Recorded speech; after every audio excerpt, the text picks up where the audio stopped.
TZ কুকিংয়ে স্বাগতম জানাচ্ছি আপনাদের সবাইকে।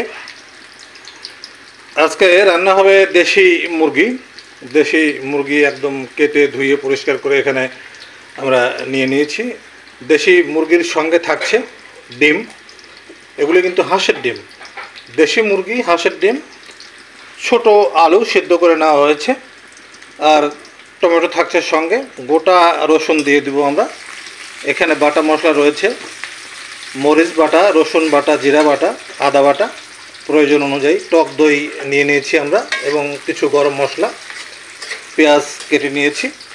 রান্না শুরু করেছে আমার সঙ্গে তসলিমা, অলরেডি রান্না শুরু করে দিয়েছে।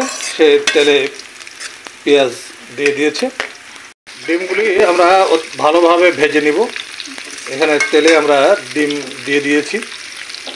আমরা এখানে দেশি মুরগির সঙ্গে, দেশি মুরগির মাংসের সঙ্গে যে কথা বলছিলাম যে আমরা হাঁসের ডিম নিয়েছি। এখানে আমরা দেশি মুরগির মাংস ভুনা করে নেব।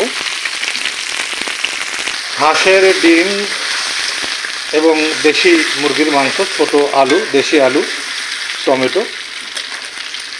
এই রেসিপি অত্যন্ত সুস্বাদু হয়। এই রান্নাটা আপনি দেখতে থাকুন, খেতে খুবই মজাদার একটা তরকারি তৈরি হবে, অনেক স্বাদ। বিশেষ করে এই মাংসের সঙ্গে যে এই গোটা রসুনগুলি যায়, এই রসুনগুলি খুবই সুস্বাদু একটা খাবারে পরিণত হয়। মূলত আমরা যে যাই বলি আর যে যেভাবেই নেই, রন্ধন শিল্প, রান্না কিন্তু মূলত একটা শিল্প।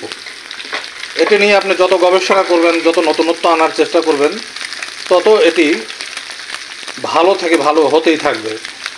ডিমগুলি যতটুকু ভাজা হয়েছে আমরা এখন এগুলি উঠিয়ে নেব, প্লেটে রেখে দিব। তসলিমের ডিমগুলি একটি প্লেটে উঠিয়ে নিচ্ছে। আমরা ওই তেল পেঁয়াজের ভিতরেই আমরা এই সিদ্ধ করা আলুগুলি দিয়ে দিলাম, এগুলি ভুনা করা হবে। আর এখানে পেঁয়াজটা এখনও ভাজা হয়নি, চলছে ভাজা। তো বলছিলাম যে রান্না আসলে মূলত একটি শিল্প, রন্ধন শিল্প। এই শিল্পের বড় কারিগর হওয়া অত্যন্ত কঠিন একটা কাজ। আমরা এই আলুর মধ্যে কিছু বাটা মশলা দিয়ে দিলাম। এখানে স্বাদ অনুযায়ী লবণ এবং হলুদ দিয়ে দিব আমরা। এবারে নাড়াচাড়া করে এগুলি ভালো করে মিশিয়ে নিতে হবে। এই আলুগুলি আমরা এখন ঢাকনা দিয়ে ঢেকে দিব কিছুক্ষণ। বাটা মশলাগুলি আমরা এখানে এখন দিয়ে দিব।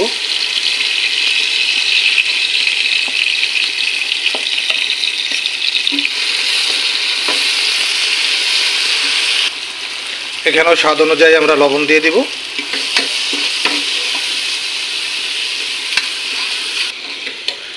এই মশলার মধ্যে, ভুনা মশলার মধ্যে আমরা টমেটো দিয়ে দিলাম। আমরা দিয়ে দিব এখানে টক দই। টক দই দিয়ে দিলাম আমরা। রসুন দিয়ে দিব, গোটা গোটা রসুন। এই যে রসুনগুলি আমরা দিয়ে দিলাম এর মধ্যে।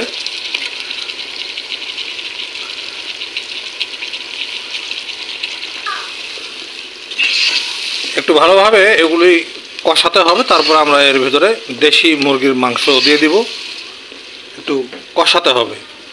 এভাবে ঢাকনা দিয়ে একটু ঢেকে দিতে হবে কিছুক্ষণ। কষানোর জন্য আমরা একটু ঢাকনা দিয়ে ঢেকে দিলাম।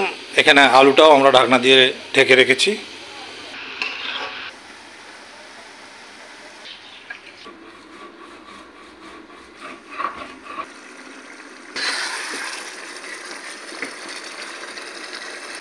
এই আলুটা মোটামুটি কষানো কিন্তু হয়ে গেছে, মশলাটাও অনেকটা কষানো হয়ে গেছে। এখন এখানে আমরা মাংস দিয়ে দিব। মশলাটা মোটামুটি কষানো কিন্তু হয়ে গেছে। এখন আমরা এর মধ্যে মশলা, এই কষানো মশলার ভিতরে আমরা দেশি মুরগির মাংস দিয়ে দিচ্ছি। মুরগির মাংস আমরা দিয়ে দিলাম এর মধ্যে। এটি মাংস সহ কিছুক্ষণ আবার এভাবে কষানো হবে। ভালোভাবে একটু নাড়াচাড়া করে এগুলি মাংসের সঙ্গে একটু মিশিয়ে নেব আমরা। রান্না হচ্ছে দেশি মুরগির সঙ্গে দেশি ছোট আলু এবং হাঁসের ডিম, এগুলি সব এক জায়গায় রান্না হবে। এবং আমরা গোটা রসুন দিয়ে দিয়েছি, দেখতে পাচ্ছেন। এই রসুনগুলি আসলে রান্না শেষে কিন্তু খেতে খুবই মজাদার সুস্বাদু হয়ে থাকে। দেশি মুরগির মাংস কষানো প্রায় শেষের দিকে, আরও একটু কষাবো আমরা।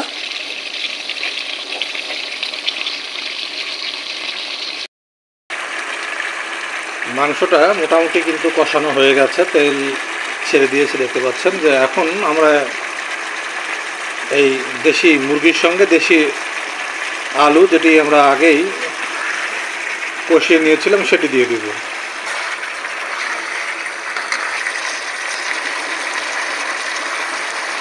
আলুটা তসলিমা দিয়ে দিচ্ছে মাংসের সঙ্গে।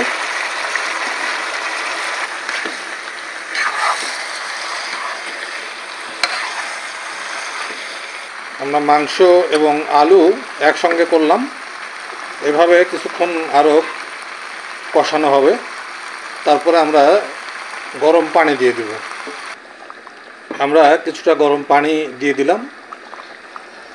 এভাবে কিছুটা কষানো হওয়ার পরে আমরা এর সঙ্গে হাঁসের ডিম দিয়ে দেব। আমরা গরম পানি ঝোল হিসেবে দিয়ে দিয়েছি, কিছুক্ষণ কষানো হয়েছে। আমরা এখন এখানে সেই হাঁসের ডিমগুলি আমরা এখানে দিয়ে দিব।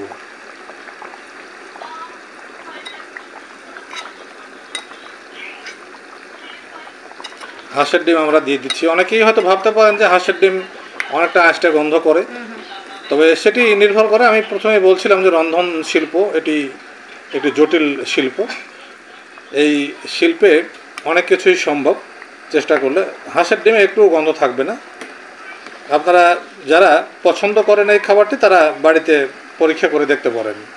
দেশি মুরগির সঙ্গে দেশি ছোট আলু এবং হাঁসের ডিম এভাবে রান্না করলে খেতে খুবই মজাদার একটি সুস্বাদু তরকারিতে রূপান্তরিত হয় এটি।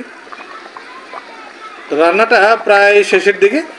এখন এইভাবে কিছুক্ষণ আমরা চুলায় হালকা তাপে রেখে দিব, ঢাকনা দিয়ে ঢেকে দিব। তো আপনারা যে যেখান থেকে দেখছেন ভিডিওটি, দেশ থেকে অথবা দেশের বাইরে থেকে, যারা যেখান থেকেই দেখছেন, ভালো থাকবেন, সুস্থ থাকবেন, সুন্দর থাকবেন, পাশে থাকবেন। আর টিজেড কুকিংয়ে প্রতিদিনের মতো আজও রান্না করছেন তসলিমা, সঙ্গে রয়েছে আমি জহির।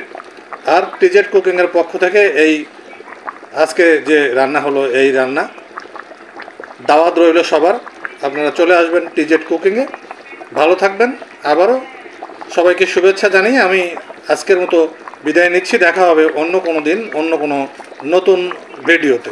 ধন্যবাদ সবাইকে। আল্লাহ হাফেজ।